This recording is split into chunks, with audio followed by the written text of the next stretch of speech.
युद्ध सिर्फ हथियारों से नहीं लड़ा जाता, यह दुनिया की इकोनॉमियों में भी लड़ा जाता है। वैश्विक संघर्ष की लहरें शेयर मार्केटों से होकर आम लोगों की जेब तक पहुंचती हैं। शेयर बाजार, जो आर्थिक स्वास्थ्य का बैरोमीटर है, स्थिरता पर फलता फूलता है, लेकिन युद्ध अराजकता और डर लाता है। इन्वेस्टमेंट्स घबरा जाते हैं, अनिश्चितता हावी हो जाती है और फाइनेंशियल परिदृश्य रातों रात बदल जाता है। आज हम जानेंगे कि कैसे एक वर्ल्ड युद्ध इंडियाई अर्थव्यवस्था को हिला सकता है, बाजार के पतन से लेकर बढ़ती कॉस्टों तक। हम ब्रेकिंग न्यूज से लेकर नौकरियों, बचत और दैनिक जीवन पर पड़ने वाले इम्पैक्ट तक की यात्रा का पता लगाएंगे। इन छिपी हुई कॉस्टों को समझना सभी के लिए महत्वपूर्ण है, क्योंकि आर्थिक वह क्षेत्र ठीक यही हमारे घर में है। आइए उस अनदेखे युद्ध में गोता लगाएं जो हमारे फाइनेंशियल भविष्य को आकार देता है। जब युद्ध छिड़ता है तो बाजार का विश्वास सबसे पहले गिरता है। इन्वेस्टमेंट्स बेचने के लिए दौड़ पड़ते हैं, जिससे शेयर की कॉस्टों में भारी गिरावट आती है। युद्ध की अवधि और इम्पैक्ट के बारे में अनिश्चितता मजबूत कंपनियों को भी जोखिम भरा दिखाती है। पैसा सोने और सरकारी बॉन्ड जैसे सुरक्षित संपत्तियों की ओर भागता है। विदेशी इन्वेस्टमेंट्स भारत जैसे उभरते मार्केटों से बाहर निकलते हैं, जिससे रुपया गिरता है और इनकमैत महंगा हो जाता है। जबकि रक्षा और कमोडिटी स्टॉक बढ़ सकते हैं, अधिकांश क्षेत्रों को भारी नुकसान होता है।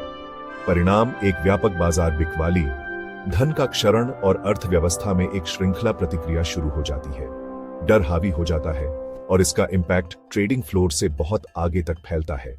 बाजार की घबराहट सिर्फ शुरुआत है। बाजार का क्रैश जल्दी से वास्तविक अर्थव्यवस्था में फैल जाता है।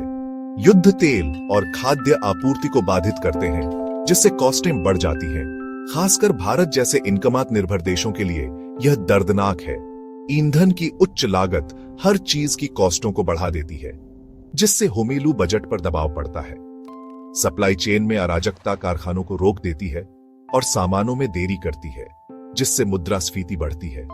बढ़ती लागत से घबराए विदेशी इन्वेस्टमेंट्स और भी पैसा निकालते हैं, जिससे रुपया और कमजोर होता है।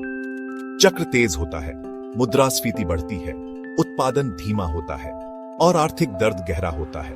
जो एक दूर के संघर्ष के रूप में शुरू होता है, वह जल्द ही घर आता है, जिससे हर परिवार का निचला स्तर प्रभावित होता है। झटका अब अमूर्त नहीं है, यह आपके किराने के बिल में है। गिरती शेयर कॉस्टें इन्वेस्टरों से ज्यादा नुकसान पहुंचाती हैं, वे पूरी अर्थव्यवस्था को खतरे में डालती हैं। कंपनियां धन जुटाने के लिए संघर्ष करती हैं, जिससे विकास और नवाचार रुक जाते हैं।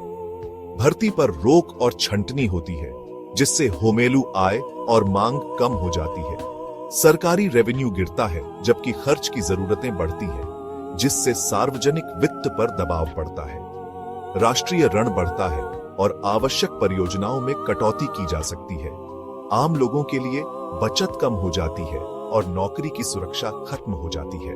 संयुक्त इम्पैक्ट बढ़ती कॉस्टें, खोई हुई नौकरियां और फाइनेंशियल सुरक्षा का क्षरण। युद्ध की असली कीमत हर घर में महसूस की जाती है। अशांत समय में छोटे इन्वेस्टरों को शांत और रणनीतिक रहना चाहिए। अपने निवेश में विविधता लाएं, झटकों को सहने के लिए स्टॉक, बॉन्ड और सोने का मिश्रण करें। घबराहट में बेचने से बचें।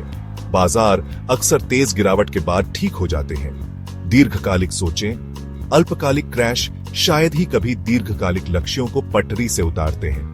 मंदी गुणवत्ता वाले स्टॉक को कम कॉस्टों पर खरीदने का मौका दे सकती है। सनसनीखेज खबरों को फिल्टर करें, तथ्यों और बुनियादी बातों पर ध्यान दें। विश्वसनीय सलाहकारों से परामर्श करें और अपना खुद का शोध करें। अनुशासन और परिप्रेक्ष्य के साथ आप तूफान का सामना कर सकते हैं और यहां तक कि मजबूत भी उभर सकते हैं। युद्ध मार्केटों को हिलाता है, लेकिन स्मार्ट इन्वेस्टमेंट्स लचीले रहते हैं।